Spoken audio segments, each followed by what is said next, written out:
আসসালামু আলাইকুম সবাইকে, কেমন আছো তোমরা সবাই? আশা করছি তোমরা যে যেখান থেকে আজকে আমার এই ভিডিওটা দেখা শুরু করেছো তারা সকলে অনেক ভালো আছো, সুস্থ আছো, নিরাপদে আছো। আর তোমাদের জন্য রইল আমার অন্তর থেকে অনেক অনেক ভালোবাসা। আর মন আল্লাহর কাছেই প্রার্থনা করি তোমরা যে যেখানে থাকো ভালো থাকো, সুস্থ থাকো, নিরাপদে থাকো। এই প্রত্যাশায় আজকে আমি আমার চ্যানেলে ছোট্ট একটি ভিডিও নিয়ে চলে আসলাম। আজকে সকাল থেকে ভিডিওটা শুরু করেছি। সকালে নাস্তা অলরেডি খাওয়া শেষ। সকালে আজকে বাইরে থেকে নাস্তা এনে খাওয়া হয়েছিল। যাই হোক, নাস্তা খাওয়া শেষ করে আজকে কি রান্না করব, আজকে তো শুক্রবার, পবিত্র জুমা মোবারক, কি রান্না করব সেটাই বের করে আসলাম। আর এই তো বিছানাগুলো গুছিয়ে নিচ্ছি একটু হালকা করে। ল্যাপের কভারটা খুলে ফেলেছি, ধুয়ে রাখছি আর কি। ল্যাপটা উঠিয়ে ফেলবো, রোদে শুকিয়ে দিয়ে ল্যাপটা উঠিয়ে ফেলবো। শীত তো এখন তেমন একটা করা না, একটা কাঁথাকায় দিলেই জাস্ট হয়ে যায়। এতে বিছানাগুলো আস্তে আস্তে গুছিয়ে নিচ্ছি। আর প্রথমেই আমি মনে করে দিই, তোমরা যারা এই মুহূর্তে আমার ভিডিওটা শুরু করেছো, এই মুহূর্তে যারা আমার চ্যানেলে ঢুকে পড়েছো, তারা লাইক দিতে ভুলে গিয়েছো। একটা লাইক দিয়ে, ছোট একটা লাইক দিয়ে তোমরা আমার ভিডিওটা কন্টিনিউ করো। তোমাদের একটা লাইকের কারণে আমার এই ভিডিওটা অনেকের কাছে পৌঁছে যেতে পারে। এই তো আমি বিছানাগুলো গুছিয়ে নিলাম। আর প্রথমেই কথাটা মনে করিয়ে দিলাম, এটা অনেকে ভুলে যেতে পারে, সেই জন্য। আর আজকে তো পবিত্র জুমা মোবারক, অনেক রহমতের দিন, আজকে বরকতের দিন। আর আজকে দিন গিয়ে রাতে তো মাগরিবের পর থেকেই তো আজকে শবে বরাতের অনেক ফজিলতপূর্ণ রাত আজকেই শুরু হয়ে যাবে, মাগরিবের পর থেকেই। আর শবে বরাতের রাত সম্পর্কে তো আমরা যারা মুসলিম, আমরা যারা মুসলমান, তাদের তো আর অজানা নেই। আমরা সবাই জানি এই রহমত বরকতময় রাত্রির কথা। আজকে অনেকেই আমরা অনেকভাবেই ইবাদত করব, দোয়া দরুদ কোরআন শরীফ পড়ে আজকে রাত্রে আমরা শেষ করব আল্লাহর রহমতে। আর আজকে অনেকে রোজা রাখছে, কালকেও অনেকে রোজা রাখবে, ইনশাল্লাহ আমরাও কালকে রোজা রাখবো। শবে বরাতের রাত যেন আমরা সবাই সুস্থভাবে, সবাই সুন্দরভাবে পালন করতে পারি। সবাই সবার জন্য দোয়া করবো আমরা এই পবিত্র রাত্রে। আল্লাহ যেন সবারকে হেফাজতে রাখে, সবাইকে যেন আল্লাহ বিপদমুক্ত রাখে, সবার মনের মনস্কামনা যেন আল্লাহ পূরণ করে দেয়, সেই দোয়া আজকে আমরা করব সবাই সবার জন্য।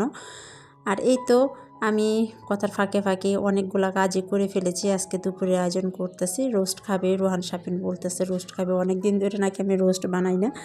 আজকে সেই রোস্টের আয়োজন করেছি। আজকে রোস্ট আমি মাংসটা ভাজি করি নাই। অনেক সময় আমি মাংসটা আলাদাকে ভাজি করি, তারপরে রোস্টটা রান্না করে। আজকে ভাবলাম যে আজকে ঝটপট যেহেতু কষিয়ে নিলাম। আর কি মশলা দিয়েছি সেটা তো আপনারা দেখতেই পারছেন। আজকে আমি বাটা মশলা দিয়েই করলাম, রান্নারে করে নিয়েছি।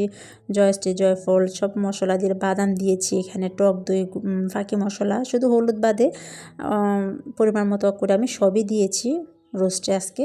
আর এই তো পাশের চুলা আমি পোলাও বসিয়ে দিলাম। শর্টকাট করেই দেখাচ্ছি, কারণ ভিডিওটা লং হলে তো কোনো আপু ভাইরা দেখবে না। যদিও যেটুকুই মিনিট হয় এটাই আমরা স্কিপ করে করে অনেকেই দেখে, সেজন্য একেবারে শর্টকাট যেটুকু মূল জিনিসটা সেটাই আমি দেখাচ্ছি।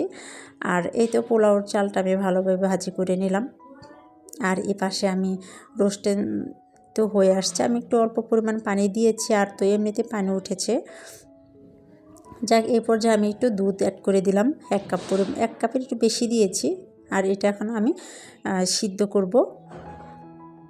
আর এই পর্যায়ে আরেকটা কথা বলি, আমার চ্যানেলে যারা নতুন আসতেছেন, আপনারা আমার ভিডিও দেখে যদি ভালো লেগে থাকে, তাহলে আপনারা চাইলে আমার চ্যানেলে সাবস্ক্রাইব করবেন। যদি ভালো লেগে থাকে সাবস্ক্রাইব করে কিন্তু কতক্ষণ পরে আবার আনসাবস্ক্রাইব করে দিয়েন না, একটু অপেক্ষা করবেন। আর এই তো এই পর্যন্ত যারা আমার সাথে আছেন, আমাকে যারা সাপোর্ট করে যাচ্ছেন, এই পর্যন্ত আমাকে উৎসাহ দিচ্ছেন, তাদেরকে অসংখ্য অসংখ্য ধন্যবাদ, তাদের কাছে আমি কৃতজ্ঞ। আর তোমরা সবাই আমার ভিডিও দেখো, আমিও তোমাদের ভিডিও দেখে দেবো ইনশাল্লাহ। আমার মোবাইলে যতগুলো নোটিফিকেশান আসে আমি ইনশাল্লাহ দেখে দিই, দেখার চেষ্টা করি। সবগুলো তো অনেক অনেক সাবস্ক্রাইব করেছি, সব তো আর আসে না, কিন্তু যেগুলো আসে ইনশাল্লাহ আল্লাহ রহমতে একটাও আমি মিস দিই না, সবগুলোই দেখে দিই। দেখা যায় কি আমি যে চ্যানেলগুলো ভিডিওগুলো দেখে দিই আপু ভাইয়াদের, অনেকেই আমার ভিডিও দেখে না, কিন্তু ওনারা যদি দেখতো আমি অন্তত বুঝতে পারতাম একটা মেসেজের মাধ্যমে। কিন্তু অনেকে আমার ভিডিও দেখে না, তারপর আমি দেখে দিচ্ছি, আল্লাহ ভরসা। কে দেখে কে না দেখলো সেটা আমার দেখার বিষয় না। আমার যেটা দায়িত্ব, আমি যেটা করার সেটা আমি করে যাচ্ছি। আর এই তো টেবিলে খাবার দিয়ে দিলাম। আজকে তাহলে এই পর্যন্তই। তোমরা সবাই ভালো থাকবে, সুস্থ থাকবে, নিরাপদে থাকবে। আর আমরা সবাই আজকে রাত্রে পবিত্র শবে বরাতের রাত্রে আমরা সবাই সবার জন্য দোয়া করব। এই প্রত্যাশায় আমি শেষ করলাম। আসসালামু আলাইকুম সবাইকে। আল্লাহ হাফিজ।